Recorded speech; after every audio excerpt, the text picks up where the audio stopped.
르테시앙.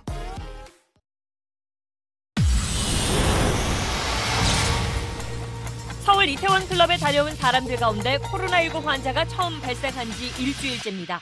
클럽을 다녀간 학원 강사와 접촉한 학생과 그 가족이 감염되는 등 전국적으로 2차 감염, 3차 감염 의심 사례가 늘고 있습니다. 해당 학원 강사는 확진 판정을 받고도 직업과 동선을 숨겨 방역의 골든타임을 놓치고 말았습니다. 코인 노래방, 스터디 카페에서 감염된 10대 학생들도 확인돼 등교 수업을 일주일 앞둔 학교 방역에도 비상이 걸렸습니다. 지난달 취업자 수가 외환위기 이후 21년 만에 가장 큰 폭으로 줄었습니다. 상대적으로 더 큰 타격을 입고 있는 일용직 근로자들과 영세 사업자의 실태를 취재했습니다. 미성년자 성착취물을 제작하고 유포한 혐의로 구속된 N번방의 개설자, 대화명 갓갓의 신상이 공개됐습니다. 24살 문형욱으로 일상에서는 평범한 대학생이었습니다.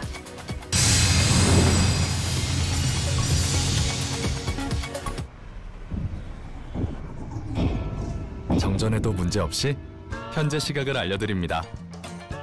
현대 수소전기차.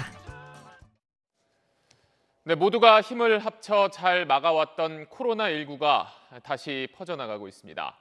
바이러스는 지금도 우리 주변에 있고 또 누구라도 감염될 수 있습니다. 정은경 질병관리본부장이 오늘 한 이야기 먼저 잘 들어보시기 바랍니다. 코로나19는 정말 잔인한 바이러스입니다. 내가 감염될 경우에 나와 가까운 사람일수록 더 큰 피해를 주며 시간이 지나 2차, 3차 감염으로 확산될 경우는 공동체의 전체의 피해가 갈 수 있다는 점을 명심하고 책임 있는 국민으로서 바로 검사에 응해 주실 것을 간절히 요청드립니다. 네, 그런데 정은경 본부장이 방금 이야기했던 그 걱정했던 일들이 실제로 일어나고 있습니다. 이태원 클럽에 다녀왔던 한 학원 강사가 확진 판정을 받았는데 그 강사가 가르친 10대 학생들과 그 학생의 가족 그리고 동료 강사가 잇따라 확진 판정을 받은 겁니다. 첫 소식 민경호 기자입니다. 인천 미추홀구에 사는 25살 학원 강사 A씨는 지난 2일 밤 이태원 킹클럽을 찾았습니다. 무증상 상태였지만 이태원 클럽 확진자 소식이 전해진 다음 날인 8일 저녁 검사를 받았고 9일 새벽 확진 판정을 받았습니다. A씨는 확진 판정을 받기 사흘 전인 지난 6일 학원에서 4시간 동안 강의를 했습니다. 학생 9명을 가르쳤는데 마스크를 쓰지 않은 채였습니다.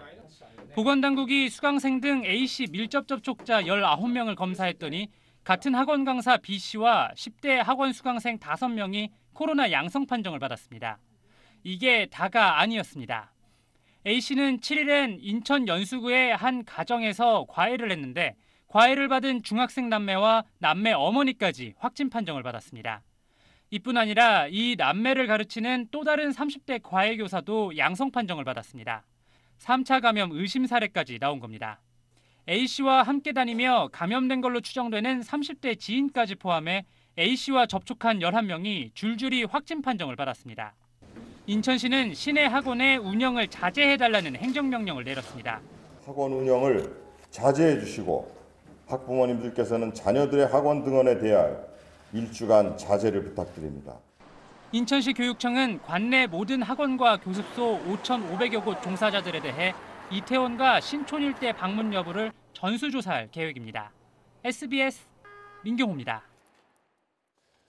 이 학원 강사는 확진 판정을 받은 뒤에도 자신이 학생들을 가르치는 사람이라는 걸 사흘이나 숨겼고 또 자신의 동선도 밝히지 않았던 걸로 드러났습니다. 그 때문에 격리됐어야 할 사람들이 때를 놓쳤고 그만큼 검사받을 사람도 더 늘어났습니다. 계속해서 박재현 기자입니다. 학원 강사인 A씨가 확진 판정을 받은 건 지난 9일 새벽. 곧바로 시작된 보건당국의 역학조사에 A씨는 거짓으로 일관했습니다. 강사란 신분을 숨기고 무직이라고 답했고 동선도 밝히지 않았습니다.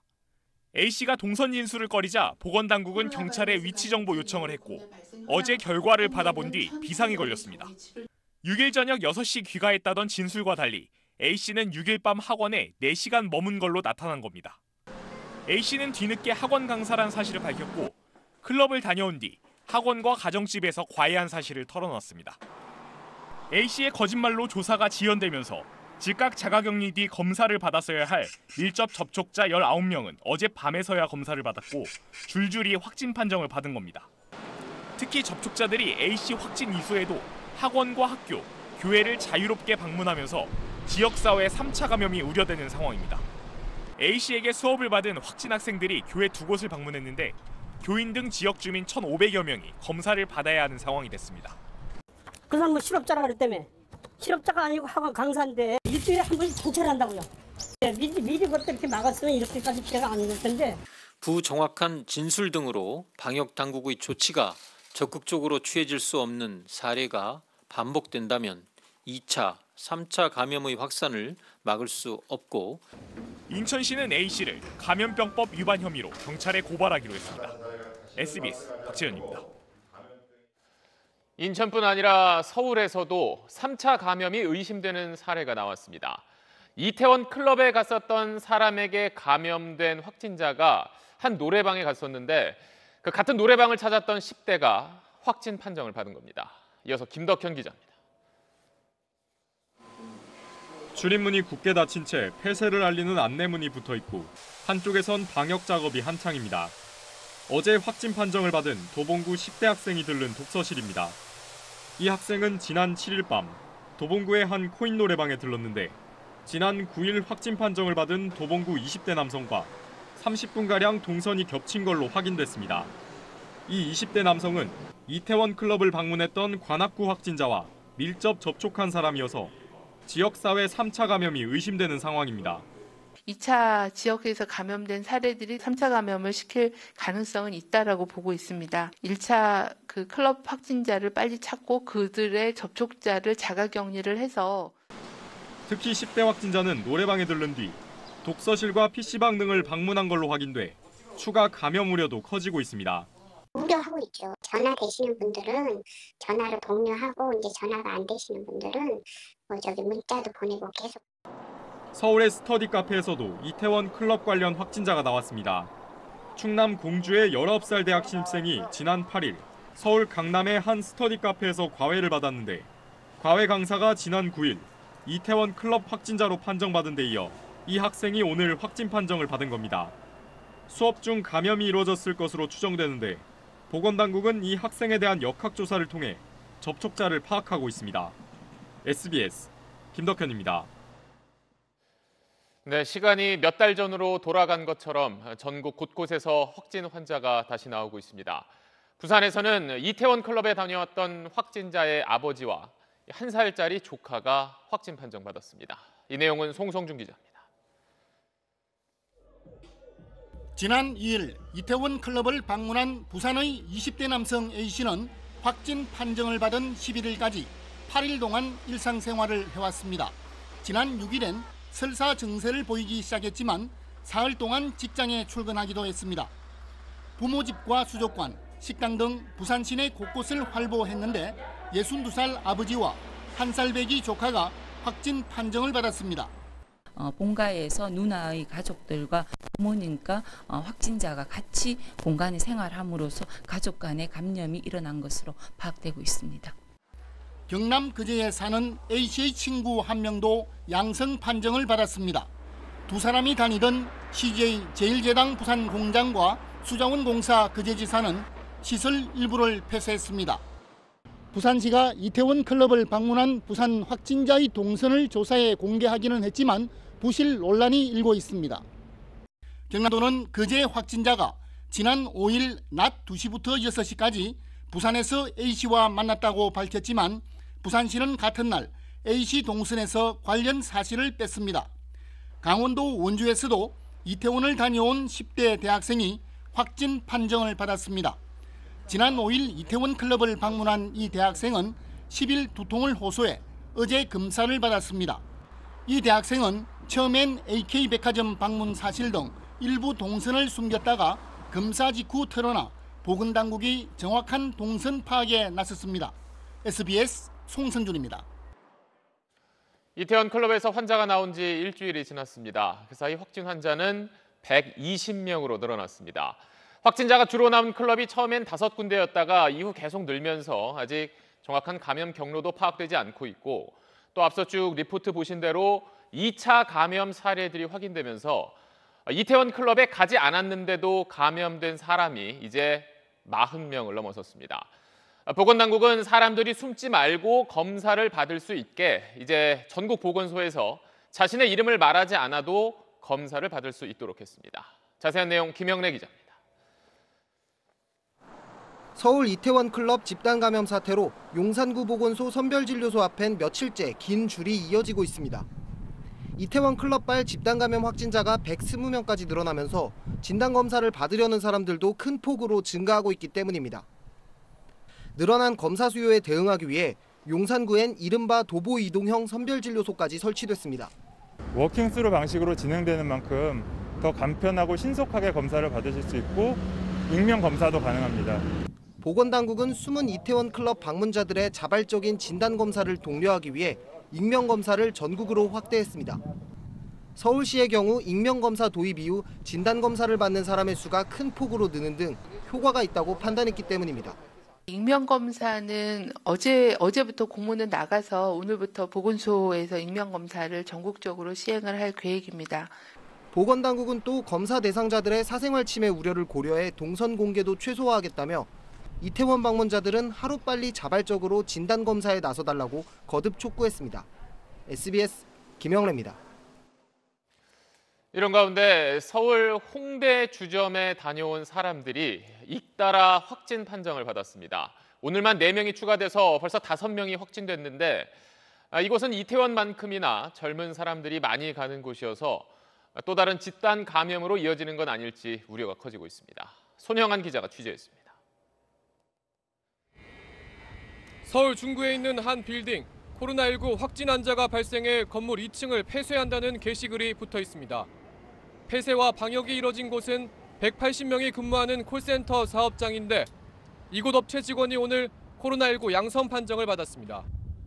이 직원은 최근 홍대 주점을 방문했다가 코로나19에 감염된 확진자의 밀접 접촉자로 분류됐다가 오늘 확진 판정을 받았습니다. 홍대 주점을 다녀왔다가 확진 판정을 받은 환자는 인천 서구 사회복무요원에 이어 4명이 추가돼 5명으로 늘었습니다. 오늘 전체적으로 다 돌아왔고 초과했다는 건 알고 있어요. 전체적으로 다 했다는 건 알고 있어요. 확진자들은 서울 강서구, 경기 김포, 고양 수원시 거주자였습니다. 보건당국 조사 결과 이들은 어제 확진 판정을 받은 사회복무요원과 친구 관계로 지난 7일 밤 홍대 주점을 함께 들른 것으로 파악됐습니다. 이들 일행은 모두 6명이었는데 아직 감염이 확인되지 않은 나머지 1명은 검사 중인 것으로 전해졌습니다. 방역당국이 이들 확진자의 동선을 파악하는 등 역학조사가 진행 중인데 동선이 넓고 밀접 접촉자가 적지 않아 추가 확진 우려가 커지고 있습니다. SBS 손형환입니다. 한때 10명 아래까지 내려갔던 하루 추가 확진자는 지금 보시는 것처럼 다시 늘어났습니다. 그런데 만약 지금처럼 이태원 클럽에서 감염된 사람들이 나오지 않았다면 이번 달 말에는 하루 추가 확진자가 1명까지 떨어졌을 거라는 게 국립암센터 김호란 교수팀의 분석입니다. 그렇다고 확진자들을 비난하거나 그곳에 갔던 사람들을 몰아세우는 건 방역에 아무런 도움이 되질 않습니다. 빨리 검사받고 보건당국 지시에 따르는 게 지금으로선 가장 중요합니다. 권영인 기자입니다. 0.58. 먼저 이 숫자부터 설명해 드리겠습니다. 감염 재생산수라는 건데 코로나19 환자 1명이 특정 기간 평균 몇 명에게 병을 옮기는지 수치화한 겁니다.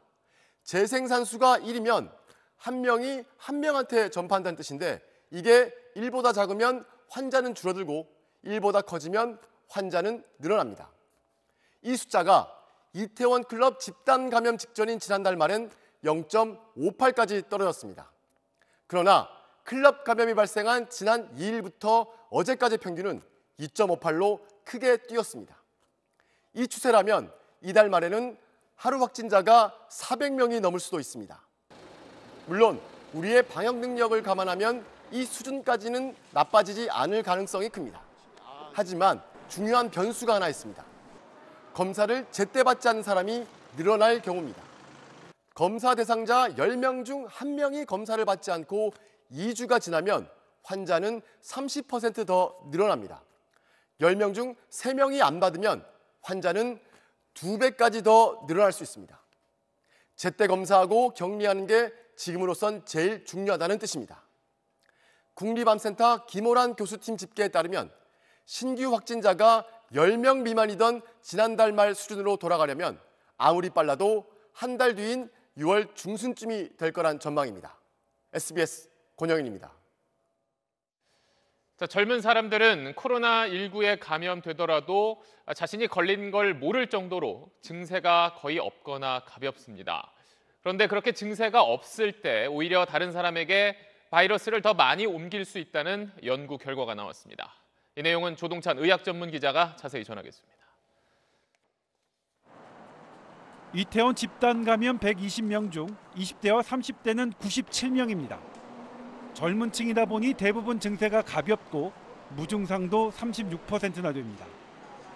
하지만 증세가 없을 때 바이러스는 더 많이 배출될 수 있습니다. 중국, 홍콩 세계보건기구 공동연구팀이 코로나19 환자 94명의 침방울에서 배출되는 바이러스의 양을 측정해봤더니 증세 시작 2.3일 전부터 바이러스가 배출되기 시작해 점차 양이 많아지다가 증세 시작 0.7일 전 정점에 이르는 것으로 나타났습니다. 증세가 시작된 후에는 오히려 줄었습니다. 전염력은 증세가 나타나기 직전, 즉 증세가 없을 때 가장 높다는 의미입니다. 전염력이 높아도 증세가 없으면 현재 검역 방식으로는 발견되기 어렵고 여기에 젊은 층의 왕성한 사회 활동성까지 겹치면 소리 없이 집단 감염으로 이어질 수 있습니다. 코로나19의 최초 유행지역이었던 중국 우한에서 우한 밖으로 바이러스를 전파한 건 증세가 없거나 가벼웠던 젊은 연령층이었던 것으로 분석됐습니다. 젊은 층 사이 소리 없는 전파를 차단하려면 미리 광범위한 검사를 하는 게 필요합니다.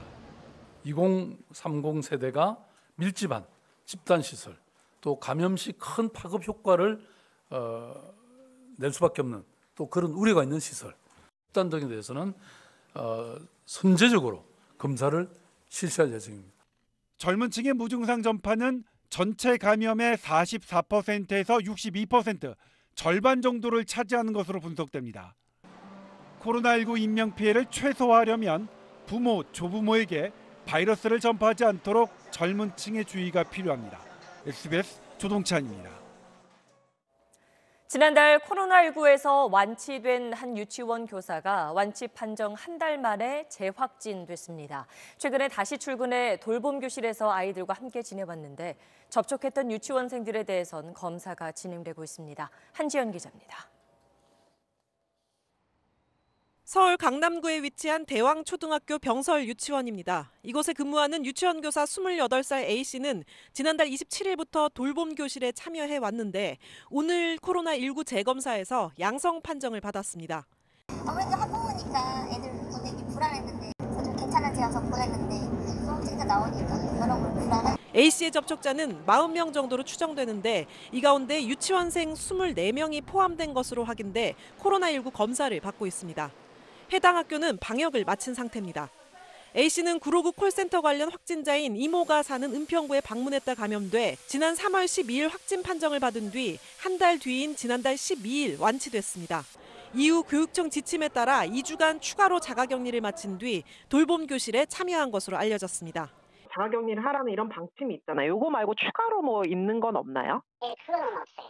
접촉자에 대한 관리는 어떻게 할 건지 이거에 대한 질본의 공식적인 매뉴얼이 아직은 없어요. 현실적인 대안이 없어요. 이태원 클럽 관련 확진자가 늘어나고 있는 가운데 유치원 교사의 재확진 사례도 발생하면서 등교 수업에 대한 학부모들의 우려가 커지고 있습니다. SBS 한지연입니다.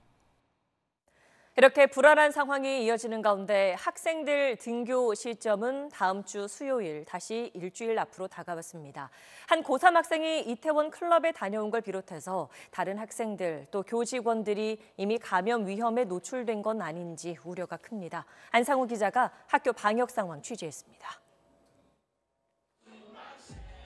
해당 고3 학생이 황금 연휴에 이태원 클럽과 인근 주점을 출입할 수 있었던 건 휴학 기간이 있어 미성년자가 아니었기 때문으로 확인됐습니다. 지난 4일과 8일엔 학교에 나와 실기 수업도 받았는데 진단검사에서 다행히 음성이 나왔습니다. 하지만 교육당국은 접촉한 학생 및 교직원 15명을 모두 자율격리 조치하고 의심 증상을 보인 학생 1명은 진단검사를 받도록 했습니다. 문제는 이태원 클럽 일대를 방문한 학생이 전국적으로 더 있을 수 있다는 점입니다. 특히 이태원 클럽발 확진자 중 무증상 감염 비율이 35%에 이르는 상황인 만큼 등교를 앞둔 학생이 학교에 제출하는 자가진단 항목에 각종 증상 외에도 이태원 클럽 등 집단 감염 발생 지역을 간 적이 있는지 묻고 방문 이력이 있다면 진단검사를 받도록 서둘러 조치해야 한다는 지적이 나옵니다. 학생들이 이런 위험 지역을 방문한 것과 관련된 내용을 이야기하지 않더라도 검사를 희망하면 검사를 시행해 주는 것이 현재 유행 상황을 파악하는 데 큰 도움이 될 것 같고, 한편 이태원 등 확진자 발생 지역을 다녀왔다고 자진 신고한 서울 지역 교직원은 지금까지 158명으로 아직까진 확진자가 나오지 않았습니다. 조사 결과에 따라 등교의 안전성과 학교 방역에 대한 우려가 커질 수밖에 없습니다. SBS 안상우입니다. 오늘부터 출퇴근 시간처럼 붐빌 때 마스크를 쓰지 않으면 서울 시내 지하철 탑승이 제한됩니다. 첫날인 오늘 지하철 역마다 마스크 착용을 권고했고 깜빡하고 나왔다가 급히 구입하는 승객들도 많았습니다. 안희재 기자입니다. 드립니다. 오늘부터 지하철 이용 시에는 마스크 착용을 권장드리고 있습니다. 출근 시간대 역무원이 개찰구 앞에서 마스크 착용을 권합니다. 혹시 마스크 있으신가요? 네, 착용 좀 부탁드립니다. 뒤늦게 가방 안 마스크를 꺼내거나 민망한 듯 자리를 피하는 사람들. 미처 마스크를 못 챙긴 사람들은 급히 자판기를 찾습니다. 일찍 나오다 보니까 깜빡했어요. 화장실 앞에 보면 마스크 팔고 있으니까 착용하고 입장하시라고. 아침 9시가 다 돼가는 시간입니다. 지하철 이용객들이 마스크를 사가면서 자판기에 있는 마스크들도 지금은 모두 동이 났습니다. 붐비는 지하철 내 마스크 착용 의무화 첫날. 마스크를 턱에 걸치거나 아예 안 쓴 사람도 있었지만 대부분 권고에 협조했습니다.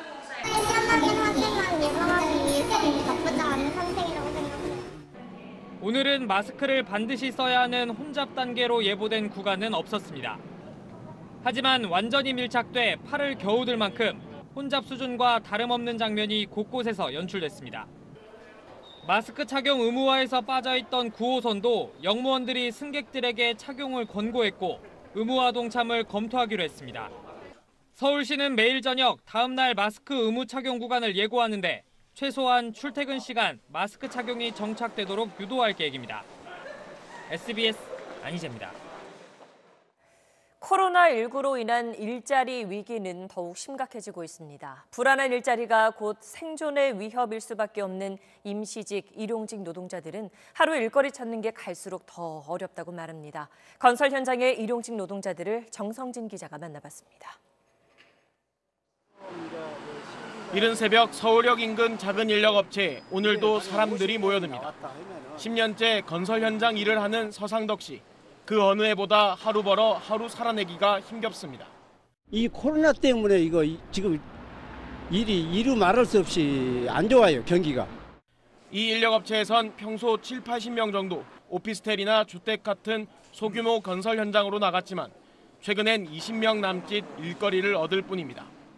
거리에서 방황하고 공원에서 화가 나니까 술 한잔도 해불고 좀 그렇게 좀 허무하게 하루를 때우는. 나날이 드물어지는 일거리. 생계가 걸린 이들에게 거리가 문제일 수 없습니다.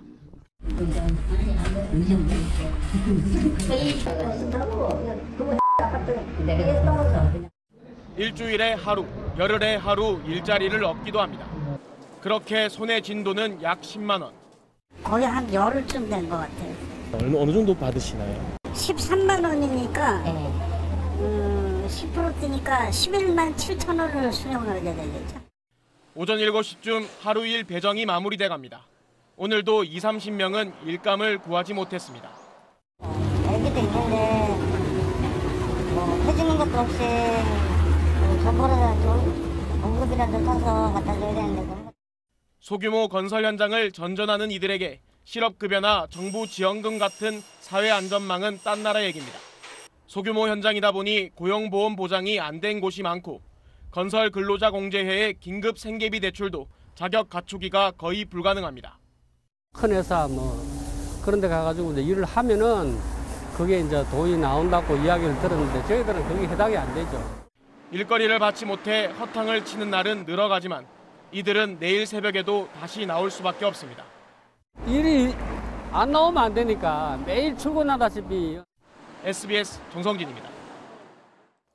법과 제도의 사각지대에 있는 노동자들은 이들뿐만이 아닙니다. 정부 지원은커녕 근로기준법으로 보호받지도 못하는 소규모 사업장 노동자들을 제이원 기자가 만났습니다.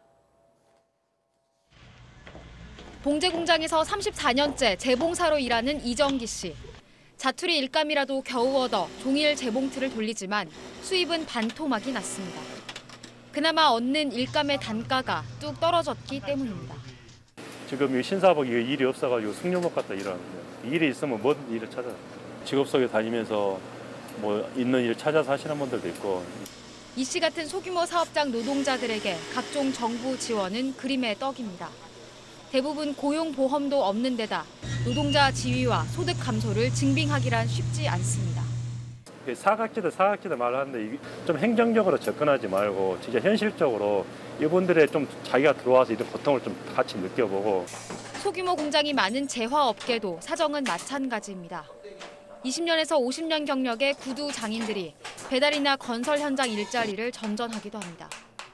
거의 생활이 안 되죠. 먹고 살기가 힘들죠. 벌이가 안 되기 때문에 일을 해도 수입이 안 되죠. 작은 사업장일수록 고용 안전망은 더 취약하지만 노동자들은 법의 보호를 제대로 받지 못하고 있습니다. 이 5인 미만 영세 사업장의 경우 근로기준법의 핵심 조항이 적용되지 않기 때문입니다. 5인 미만 사업장 노동자 약 580만 명이 초과 근로를 강요당하거나 부당 해고돼도 구제받을 길이 없는 겁니다. 노동단체의 실태조사 결과 30인 미만 작은 사업장에서 최근 해고나 무급휴직 등 노동조건의 하락을 겪었다는 응답이 40% 가까이 됐습니다. SBS 제희원입니다. 보신 것 같은 고용시장의 어려움은 통계에도 고스란히 반영됐습니다. 지난달 취업자 수가 21년여 만에 가장 큰 폭으로 줄어들면서 고용 충격이 지표로도 확인됩니다. 전형우 기자입니다. 지난달 취업자 수는 1년 전보다 47만 6천여 명 감소했습니다. 외환위기 여파가 이어지던 1999년 2월 이후 21년여 만에 가장 크게 줄었습니다. 3월에 이어 대면 서비스업의 고용 타격이 가장 컸습니다. 숙박, 음식업, 도소매업 등 서비스업 취업자가 44만 4천 명, 역대 최대폭으로 감소했습니다. 감염 확산 방지를 위해서 모임 외출 자제 등의 지속이 있었고 관광객 유입 급감 등의 영향으로 고용 불안은 제조업으로 번지는 양상입니다. 지난달 제조업 취업자 수는 석유 제품, 화장품, 자동차 부분을 중심으로 4만 4천 명 줄어 3월보다 감소폭이 커졌습니다. 이달 10일까지 일평균 수출액도 1년 전보다 30% 넘게 줄어 수출 제조업의 고용 불안이 확산할 가능성이 있습니다. 계층별로 보면 대부분 고용 안전망 밖에 있는 임시일용직, 청년, 여성 등 취약계층의 타격이 가장 컸습니다. 앞서 인력시장 리포트에서 보신 대로 임시일용직 취업자는 78만 3천 명이나 줄었는데요. 외환위기 당시 수준을 넘어선 건 물론이고요. 1989년 통계 집계 이후 가장 큰 규모입니다. 연령별로는 29세 이하 청년층의 고용률 감소가 가장 컸고 남성보다는 여성의 고용률이 더 많이 하락했습니다. 취업자로는 잡히지만 일하지 않고 있는 일시휴직자는 2달 연속 100만 명 이상 폭증했고요. 비경제 활동 인구도 통계 기준 변경 이후 최대인 83만 명 이상 급증했습니다. 취업 가능성이 낮아지면서 아예 일자리를 구하려는 노력을 포기한 사람들이 특히 20대에서 많아진 겁니다. 이처럼 구직 포기 인구가 늘어나면서 구직 활동을 하지만 취직은 못한 비율인 실업률은 오히려 낮아졌습니다. 정부는 조만간 55만 개 이상의 일자리를 신속하게 제공하기로 했습니다. SBS 전영우입니다. 다음 소식입니다. 텔레그램에서 미성년자 성착취 영상을 만들어 퍼뜨린 대화명 갓갓의 신상이 공개됐습니다. 24살 대학생 문형욱입니다. 문형욱은 2년 전 대구에서 있었던 여고생 성폭행 사건도 자신이 지시한 거라고 경찰에 진술했습니다. TBC 서원진 기자입니다. 텔레그램 멤버방의 대화명 갓갓은 24살 문형욱이었습니다. 둥근 안경을 쓴 앳된 청년의 모습인데 주민등록증을 만들 때 사용한 사진으로 현재 얼굴과는 다소 차이가 있습니다. 경북경찰청은 신상공개위원회를 열어 얼굴과 나이, 실명을 공개했습니다. 신상공개에는 문 씨가 불특정 다수의 여성을 노예로 지칭하며 성착취 동영상을 만들어 유포해 범행 수법이 악질적이고 반복적이라며 신상공개 이유를 밝혔습니다. 아동 청소년 피해자가 10명에 이르는 등 범죄가 중대해 동종범죄 예방 차원에서 신상을 공개한다고 덧붙였습니다. 문영옥은 검찰에 사건이 송치되는 오는 18일 얼굴을 드러낼 예정입니다. 한편 경찰은 문영옥이 2018년 대구에서 발생한 여고생 성폭행 사건을 지시했다는 진술을 확보해 수사를 벌이고 있습니다. 대구 여고생 성폭행 사건은 20대 남성이 SNS를 통해 지시를 받고 여고생을 성폭행한 뒤 영상을 촬영한 사건으로 지시자가 누군지 밝혀내지 못했습니다. 소환 당일날도 일단 확인이 된 거죠. 예, 그 추가 수사 중이니까 일단은 그건 확인이 됐습니다. 경찰은 문영욱의 수사가 마무리되는 대로 N번방 성착취 동영상을 시청하거나 소지한 유료 회원들에 대해서도 사법 처리할 계획입니다. TBC 서원진입니다. 최근 기부금을 둘러싼 논란 속에 오늘 수요 집회가 열렸습니다. 정의기억연대는 기부금 사용 내역을 검증받겠다고 밝혔습니다. 이에 이번 의혹을 처음 제기했던 이용수 할머니는 시대에 맞게 사용 내역을 투명하게 공개해야 한다고 강조했습니다. 홍영재 기자가 취재했습니다. 기부금 논란이 불거진 뒤라 수요 집회 참석자들 표정은 다소 무거웠습니다. 정의기억연대는 국세청 공시 입력 과정에 실수가 있었을 뿐 횡령이나 불법 유용은 없었다며 기부금 사용 내역을 외부 검증을 받겠다고 밝혔습니다. 정의연은 기부금 사용에 있어 불법적인 유용이나 횡령이 없음을 다시 한번 명확히 말씀드립니다. 다수의 공인회계사에게 기부금 사용 내역에 대해 검증을 받도록 하겠습니다. 집회장 주변에선 윤미향 전 정의기억연대 이사장의 국회의원 사퇴와 기부금 사용 진상규명을 요구하는 보수 성향 단체들의 집회가 열렸습니다. 윤미향 국회의원 당선자 즉각 사퇴하라! 참가자 일부가 수요 집회 현장에 진입하기도 했지만 경찰 제지로 큰 충돌은 없었습니다. 기부금 관련 의혹을 처음 제기한 이용수 할머니는 위안부 피해자 관련 활동 폄훼와 소모적 논쟁을 지양해야 한다는 입장문을 냈습니다. 불투명한 기부금 사용 내역과 회계 오류에 대해선 현 시대에 맞는 사업 방식과 책임 있는 집행 과정, 투명한 공개가 필요하다고 주문했습니다. 2015년 한일 위안부 합의와 관련해 당시 정대협 관계자들과 정부와의 면담 대화 내용 공개가 필요하다고 했습니다. SBS 홍경재입니다. 네, 여러분이 지금 보시는 이 사진은 코로나 때문에 열흘 넘게 집에 가지 못했던 멕시코의 한 간호사가 비닐을 온몸에 쓴 어린 딸과 만나는 모습입니다.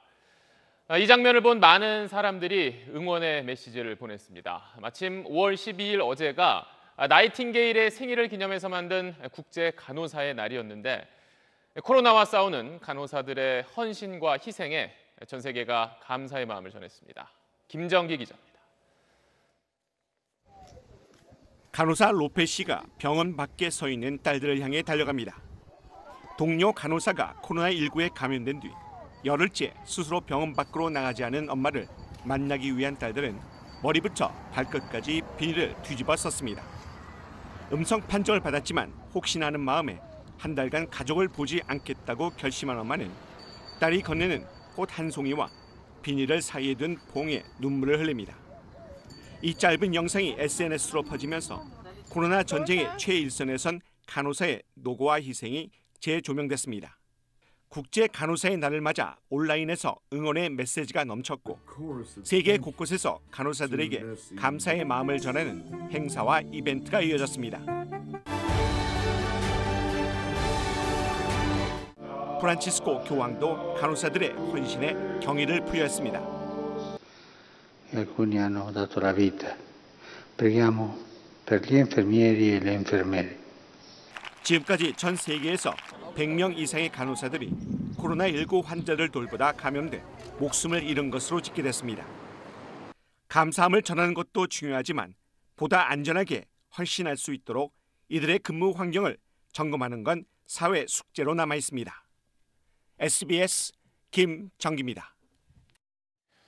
네, 모든 국민이 받는 긴급 재난지원금을 오늘부터 쓸 수 있었습니다. 직장인들에게 지원금을 어디에 쓸 건지 물어봤더니 대부분이 식료품 사는 데 쓰거나 또 식당에서 사용하겠다고 답했습니다. 먼저 김혜민 기자입니다. 오늘 오전 긴급 재난지원금을 사용할 수 있다는 메시지를 받은 직장인 이한성 씨. 출근길 편의점에서도 점심시간 식당에서도 재난지원금을 사용했습니다.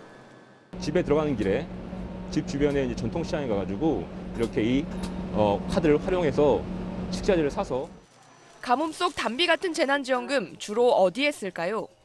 그냥 집에 있으면서 요리를 하는 시간이 많아지고 그냥 그런 관심사에 돈을 쓰고 싶다는 생각을 하게 된 것 같아요. 고기라던가 생선이라던가 밑반찬 이런 것들을 가지고 집에 와서 뭐 식사를 하는데 주변에 힘든 사람에게 보태주거나 코로나 사태 때문에 계속 직장을 못 다니고 있는 동생이 있는데 동생에게 주려고.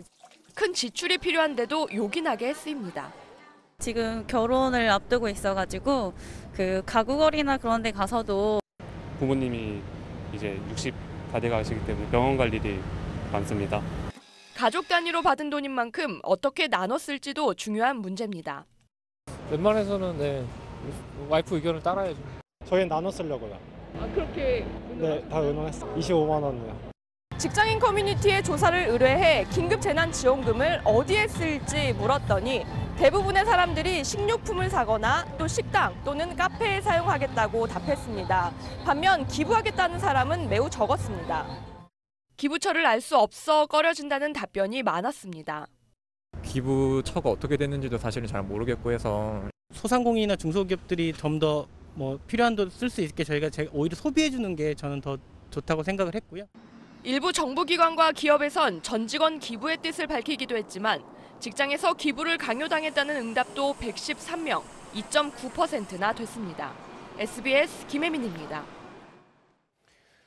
이때를 맞춰서 긴급 재난지원금을 쓸 수 있다며 요즘 홍보에 나선 곳도 많습니다. 미용 시술이나 한약을 짓는 데도 쓸 수 있어서 일부 병원이나 한의원들도 경쟁에 나섰습니다. 이 내용은 노동규 기자가 취재했습니다. 서울의 한 한의원을 찾아가 재난지원금으로 보약 한 첩 지어 먹을 수 있느냐 물어봤습니다. 한약 같은 것도 지어 먹을 수 있나요? 좋은 사람이시죠. 상담해드리고 그냥 몸 상태에 맞춰가지고 약 지어드리고 가능합니다. 되는 업체가 안 되는 업체가 있을 뿐이지 무조건 되는 거예요. 강남 유명 성형외과 홈페이지입니다. 대목이라도 만난 듯 재난지원금으로 비급여 진료, 즉 미용 시술을 받으라는 광고를 띄워놨습니다. 피부과 역시 마찬가지입니다. 병원과 한의원 등에도 특별히 사용 제한을 두지 않았기 때문입니다. 인터넷엔 지자체 생활지원금으로 미용 시술을 받았다는 체험기가 넘쳐납니다.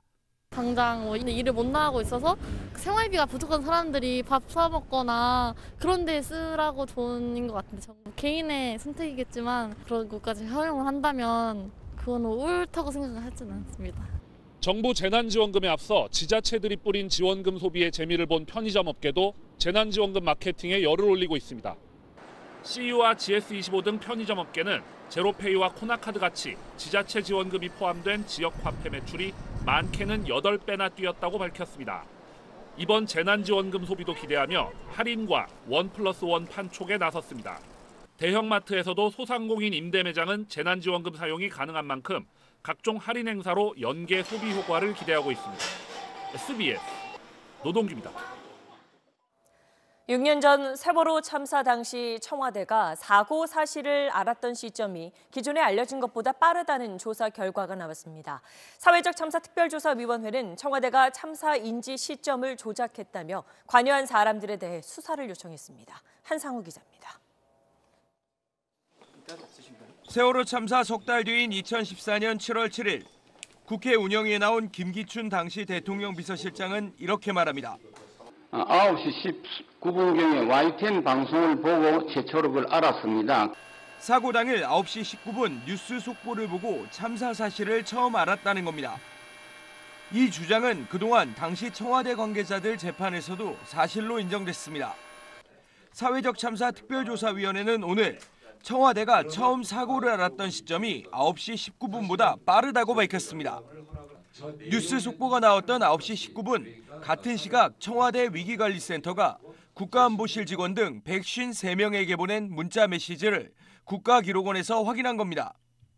이 메시지엔 세월호라는 구체적인 배 이름은 물론 474명이라는 탑승 인원이 담겨 있었습니다. 진도 부근해상 500명 탄 여객선 조난이라는 뉴스 속보 자막에 없는 구체적인 내용이 들어있었던 겁니다.